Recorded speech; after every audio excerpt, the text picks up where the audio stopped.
A Happy Ending by Anton Chekhov.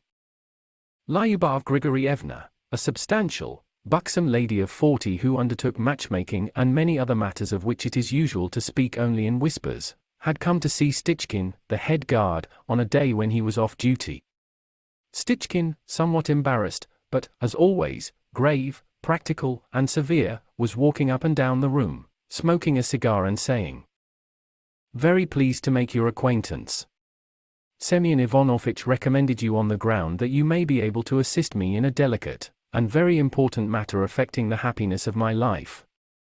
I have, Lyubov Grigorievna, reached the age of 52, that is a period of life at which very many have already grown up children. My position is a secure one. Though my fortune is not large, yet I am in a position to support a beloved being and children at my side.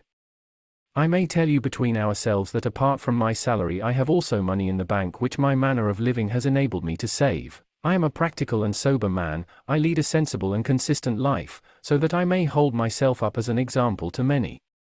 But one thing I lack, a domestic hearth of my own and a partner in life, and I live like a wandering Magyar, moving from place to place without any satisfaction. I have no one with whom to take counsel, and when I am ill no one to give me water, and so on.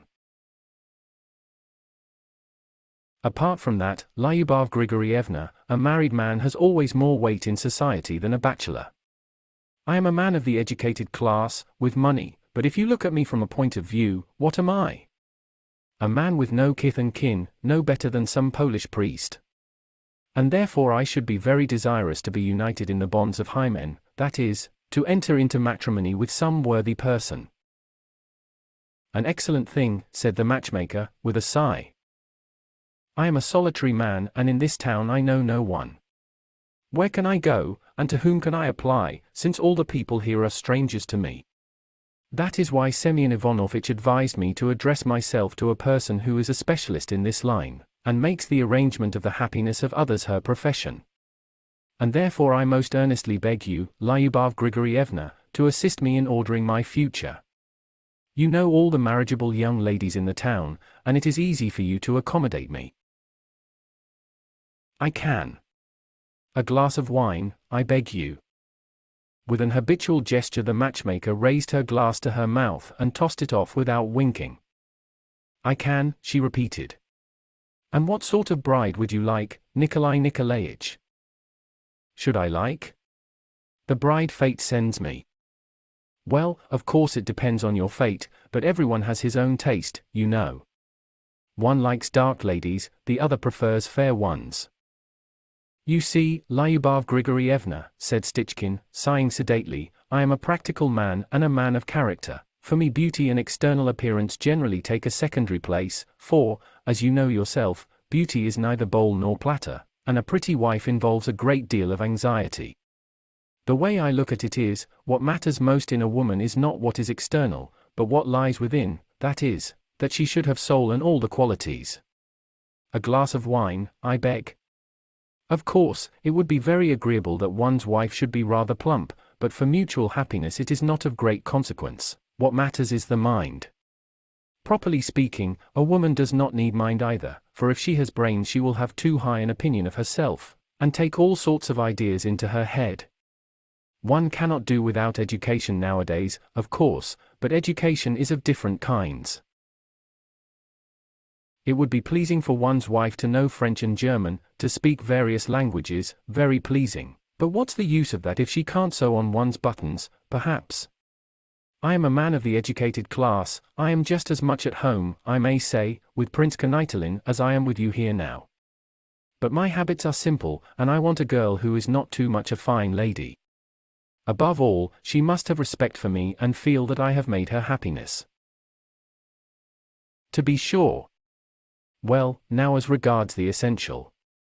I do not want a wealthy bride, I would never condescend to anything so low as to marry for money. I desire not to be kept by my wife, but to keep her, and that she may be sensible of it. But I do not want a poor girl either.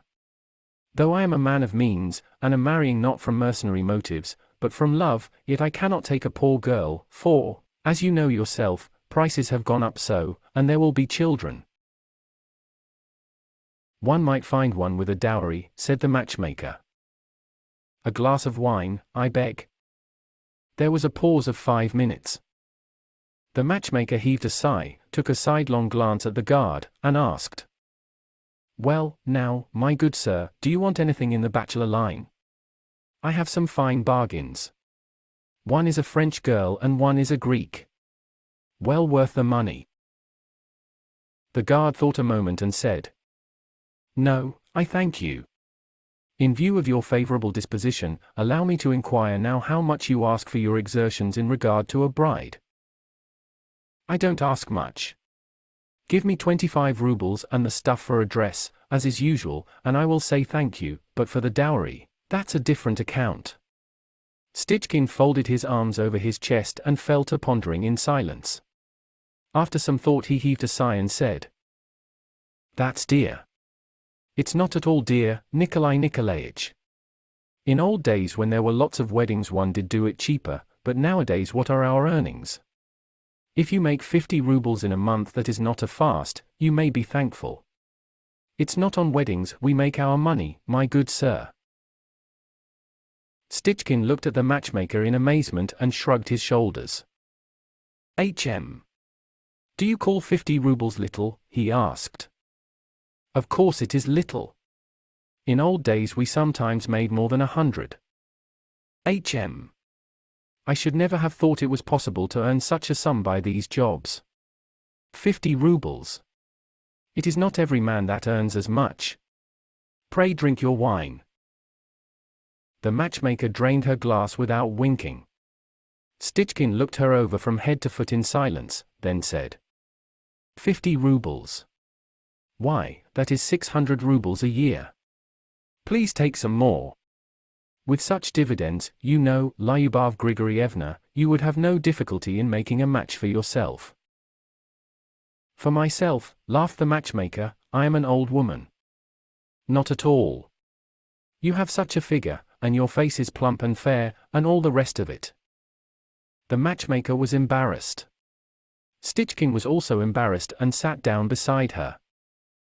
"You are still very attractive," said he. "If you met with a practical, steady, careful husband, with his salary and your earnings you might even attract him very much, and you'd get on very well together.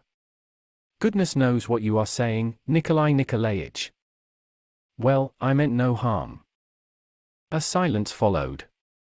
Stichkin began loudly blowing his nose, while the matchmaker turned crimson, and looking bashfully at him, asked, "And how much do you get, Nikolai Nikolaich?"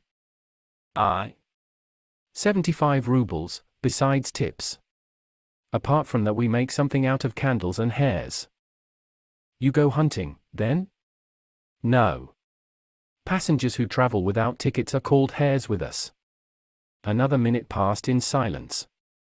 Stichkin got up and walked about the room in excitement. "I don't want a young wife," said he.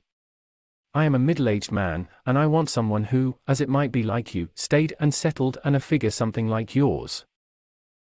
"Goodness knows what you are saying," giggled the matchmaker, hiding her crimson face in her kerchief. "There is no need to be long thinking about it. You are after my own heart, and you suit me in your qualities. I am a practical, sober man, and if you like me, what could be better? Allow me to make you a proposal." The matchmaker dropped a tear, laughed, and, in token of her consent, clinked glasses with Stichkin. "Well," said the happy railway guard, "now allow me to explain to you the behavior and manner of life I desire from you. I am a strict, respectable, practical man. I take a gentlemanly view of everything. And I desire that my wife should be strict also, and should understand that to her I am a benefactor and the foremost person in the world." He sat down, and, heaving a deep sigh, began expounding to his bride-elect his views on domestic life and a wife's duties.